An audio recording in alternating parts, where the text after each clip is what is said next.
Singapore Marsiling Sivakrishna கோவிலில் 10 நாள் பிரம்மோற்சவம் நடக்குது. இன்னைக்கு 9ஆம் நாள் வெள்ளி ரத ஊர்வலம்.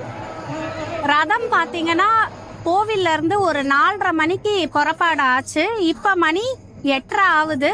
எங்கள் வீட்டுக்கிட்ட இருக்கிற ஒரு பிளாக்ல இது மாதிரி ஆர்கனைஸ் பண்ணியிருக்காங்க. அடுத்த ஸ்பாட்டா ரதம் இங்கே தான் வரும். சித்திரை திருவிழா பார்த்தீங்கன்னா சித்திரை மாதம் எல்லா ஊர் கோவில்லையும் திருவிழா நடக்கும். அதே மாதிரி சிங்கப்பூர்லேயும் பார்த்தீங்கன்னா சித்திரை திருவிழா மார்சிலிங் சிவகிருஷ்ணா கோவிலில் 10 நாளாக நடந்துக்கிட்டு இருக்குது. இன்னைக்கு ரத ஊர்வலம் வருது. இன்னும் கொஞ்ச நேரத்தில் தேர் வந்துடும். எல்லாருமே தேர் வர்றதுக்காக தான் காத்துக்கிட்டு இருக்கோம். தேர் வந்ததும் நம்ம பார்க்கலாம். தேர் வர்றதுக்காக இங்கே டின்னர் எல்லாம் கூட அரேஞ்ச் பண்ணியிருக்காங்க. அதையுமே பார்க்கலாம். வேற என்னென்ன அரேஞ்ச்மெண்ட்ஸ் எல்லாம் இங்கே பண்ணி வச்சிருக்காங்கன்னு வாங்க போய் பார்க்கலாம்.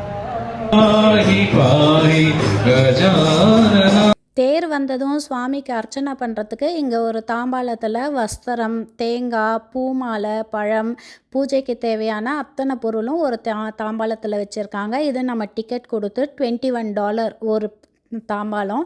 இதை நம்ம வாங்கி சுவாமிக்கு பூஜை பண்ணதுக்கப்புறம் இந்த தாம்பாளமும் பிரசாதமும் நம்ம வீட்டுக்கு எடுத்துகிட்டு போகலாம். ஒரு பக்கம் பஜனை, ஒரு பக்கம் மியூசிக், ஒரு பக்கம் அன்னதானம், எல்லாரும் கூடி வெயிட் பண்ணிட்டு இருக்காங்க. தேர் வந்துடுச்சு பாருங்க.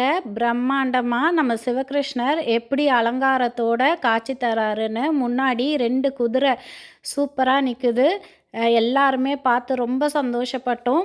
நம்ம சென்னையில் ஊர்லெலாம் இது நடக்கும், ஆனால் வெளிநாட்டிலையும் இது மாதிரி இதெல்லாம் ஃபாலோ பண்ணுறாங்க அப்படின்னும் போது இங்கே வாழ்கிற இந்தியன் மக்களுக்கு இந்திய மக்களுக்கு எங்களுக்கு ரொம்பவே சந்தோஷமாக இருக்குது இதெல்லாம் பார்க்குறதுக்கு. வருஷம் நாங்கள் தவறாமல் இதை பார்ப்போம். இந்த நிகழ்வில் கலந்துக்கிட்டு நல்லபடியாக பூஜை பண்ணுவோம். அங்கே கூடி நின்னவங்க எல்லாருமே சிறப்பாக சுவாமி தரிசனம் பண்ணி பூஜையும் முடிச்சிட்டோம். தேரும் கிளம்பி இப்போ அடுத்த ஸ்பாட்டுக்கு போகும். இது மாதிரி ஒரு பாயிண்ட்டுக்கும் போயிட்டு கோவிலுக்கு போய் சேர நைட்டு 11 மணி ஆகும். எப்படி இருந்தது சிங்கப்பூரில் இந்த தேர் ஊர்வலம் அப்படின்றத கமெண்ட்ஸில் சொல்லுங்கள். இந்த வீடியோ பிடிச்சிருந்தா ஒரு லைக் பட்டனை கிளிக் பண்ணிவிடுங்க.